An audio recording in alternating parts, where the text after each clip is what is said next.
Hello, पिछले video में हमने बेयर मेटल प्रोग्रामिंग की थी और हम समझे थे कि हम बेयर मेटल प्रोग्रामिंग को यूज़ करके किस तरीके से अपने STM32F में प्रोग्रामिंग कर सकते हैं।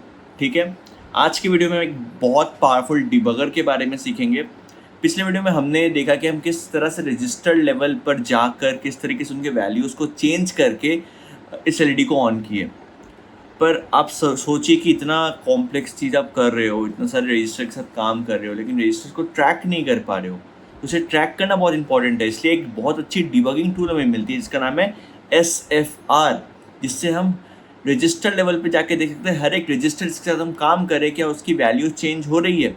तो जितने भी कंसेप्ट मैंने आपको पिछले वीडियो में समझाया वो आज आप STM32 की जो IDE है उस पर आप विजुअली देख पाओगे कि किस तरह से रजिस्टर की वैल्यू चेंज हो रही है। तो चलिए मैं आपको करके बताता हूँ। ओके, नाउ सबसे पहले मैं अपने कोड में आता हूँ। आप कोड में आप देखोगे कि इस तरह से मेरे को दिख रहा है, मुझे ना डिबगिंग करनी है, लेकिन मुझे यहाँ SFR की विंडो नहीं दिख रही। सबसे पहले मुझे क्या करना पड़ेगा, विंडो में जाना पड़ेगा और शो व्यू और यहाँ SFRS इसे मुझे क्लिक करना पड़ेगा, तो यहाँ SFR खुल जाएगी। मैं इसे नीचे ले आता हूँ। जैसे मैं इसे नीचे ले आऊँगा तो मैं इसे थोड़ा ऊपर कर देता हूँ। ठीक है, इसे मैं ऊपर कर देता हूँ। अब हमें क्या करनी है कि डिबगर को ऑन करनी है। जैसे मैं डिबगर को ऑन करूँगा, बोलेगा स्विच, हम बोलेगा स्विच कर लो। हाँ ठीक है, जैसे मैं डिबगर को ऑन करूँगा तो यहाँ SFR मैं खोल रहा हूँ। ठीक है, अब ये जगह इंपॉर्टेंट है समझने के लिए, क्योंकि अब यहाँ पर कुछ आप देखोगे कि ये रजिस्टर्स हमें दिख रही है। देखिएगा यहाँ पर, ये देखिएगा, इसको मैं थोड़ा सा अच्छा ठीक है। एनीवे यहाँ पे देखिए आपको दो तरह की रजिस्टर्स दिख रही है, एक दिख रही है Cortex M4 और एक दिख रही है STM32F401 की। नाउ Cortex M4 मतलब क्या है कि जो हमारा जो ARM Cortex में जो ऑल ओवर ARM Cortex में जो सेम तरह का चीज़ है, जो सेम रहता है अक्रॉस ऑल द बोर्ड्स, वो सारी चीज़ें हैं जो मैंने बताया था। SysTech हो गया, NVIC हो गया, MPU वगैरह हो गया। इससे अभी हमें कोई मतलब नहीं है, अभी हमें STM32F के रजिस्टर से जो कि यहाँ पर है। ठीक है, अब यहाँ पर देखिएगा हमारी RCC लिखी हुई, जो हम RCC के बारे में हमने पढ़ा बताया था जो मैंने पिछले वीडियो में, और हमारे GPIO A की यहाँ पे पिंस है। अभी फ़िलहाल हमें दो रजिस्टर के साथ मतलब है, राइट। सो नाउ अब देखिएगा मैंने यहाँ डिबगर को ऑन कर दिया है यहाँ पे क्लिक करके। अब आप देखिएगा मैं क्या करना चाह रहा हूँ, यहाँ पे मैं जितने बार मैं अलग अलग लाइन पे जाऊँगा, मैं चाहता हूँ कि हमारी जो हमारी जो यहाँ चेंजेस हो रही है, जो हमारी यहाँ पर वैल्यू चेंजेस हो रही है एक एक रजिस्टर की, वो हमें यहाँ पे दिखे। ठीक है, तो सबसे पहले हम क्या करेंगे, सबसे पहले यहाँ पे क्या किया हमने, RCC का वैल्यू चेंज सेट, पहले तो हमने एड्रेस को लिया, उसका हमने RCC का वैल्यू चेंज किया है। ठीक है, तो यहाँ पहले मैं RCC खोल लेता हूँ। तो अभी मैं RCC खोलूँगा। RCC में क्या मैं खोल रहा हूँ, RCC AHB1ENR, राइट, AHB1ENR। तो यहाँ पे देखिएगा कि मैंने जब RCC को किया था, कहाँ गया RCC मेरा, let me go to RCC। हाँ, तो देखिए यहाँ पे क्या किया था मैंने, RCC AHB1 clock enable register, मैंने इसको ही लेके छेड़ा था ना। तो यहाँ पे देखिए क्या लिखा हुआ, RCC AHB1ENR, देख रहे हो, AHB1ENR, और इसके अंदर हमें GPIO AEN, इसके बारे में हमने पिछले वीडियो में देखा था। अभी इसकी वैल्यू 0 है, अभी इसकी वैल्यू 0, और मुझे यहाँ पे क्या है कि GPIO, यहाँ पे देखिए यहाँ सारे बिट्स दिखा रहे हैं मुझे। ठीक है, यहाँ सारे बिट्स दिखा रहे हैं। अब हमें क्या करनी है कि जैसे हम ये वाला दूसरा लाइन में जैसे जाएंगे तो हमारी लास्ट बिट जो है ना वो 1 हो जाएगी, जो हम चाहते हैं। क्यों 1 हो जाएगी, क्योंकि हम चाहते हैं कि सॉरी नॉट दिस,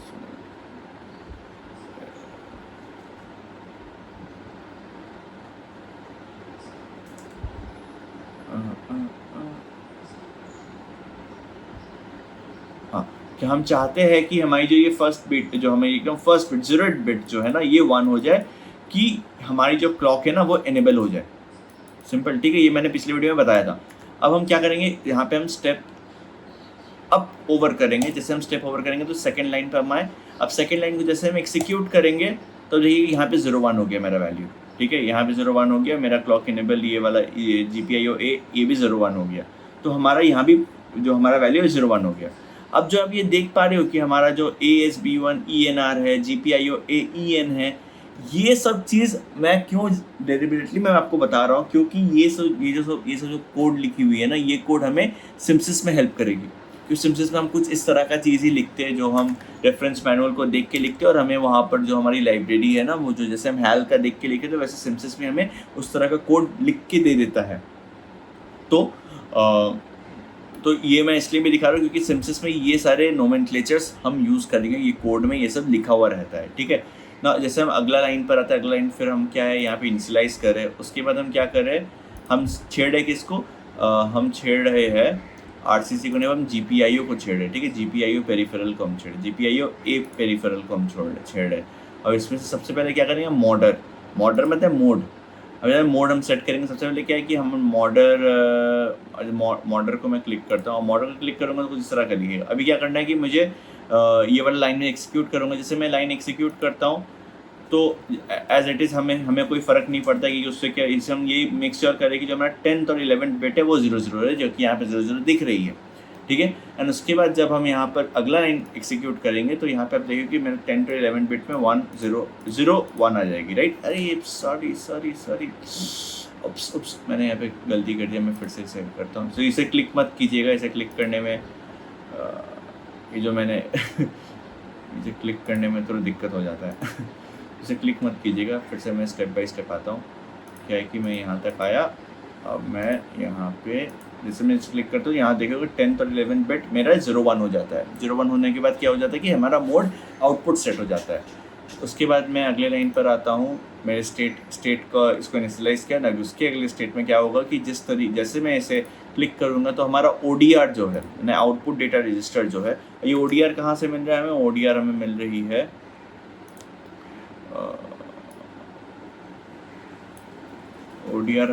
है मैं दिखा दे रहा हूँ आपको, इम्पोर्टेंट कि ODR वगैरह, ये ODR लिखा हुआ है, AHB1EN, ये सारी चीज़ें लिखी हुई, ये सब हमें सिम्पसिस में ये सब लिखनी पड़ेगी। तो मैं आपको पहले से दिखा दे रहा हूँ कि कहाँ पे क्या क्या चीज़ें हैं।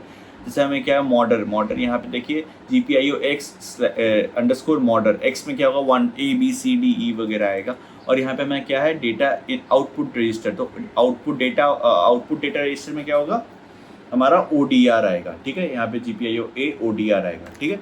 तो अभी जैसे मैं इस अगले लाइन को मैं क्लिक करता हूँ तो ODR का वैल्यू चेंज हो जाएगा, स्टेप ओवर, और अब देखिए ODR का वैल्यू 20 हो गया, ठीक है। जिसमें हमने क्या किया, ODR जो हमारा 5th पिन है उसको मैंने 0 1 कर दिया, ठीक है, 0 1। जैसे हम 0 1 कर दिए तो हमारा क्या है कि LED यहाँ पे जल गया। तो कुछ इस तरीके से हम SFR को यूज़ करते हैं डिबगिंग करने के लिए। आशा करता हूँ ये वीडियो आपको समझ आया। अगले वीडियो में हम सिम्पसिस को देखेंगे और जिसमें हम ये सारी चीज़ ODR और मॉडर वगैरह यूज़ करेंगे। तो अब सिम्पसिस अब आप देखोगे तो आपके लिए वो समझना अब ज़्यादा आसान हो जाएगा इस वीडियो के बाद। चलिए बाय, मिलते हैं अगले वीडियो में।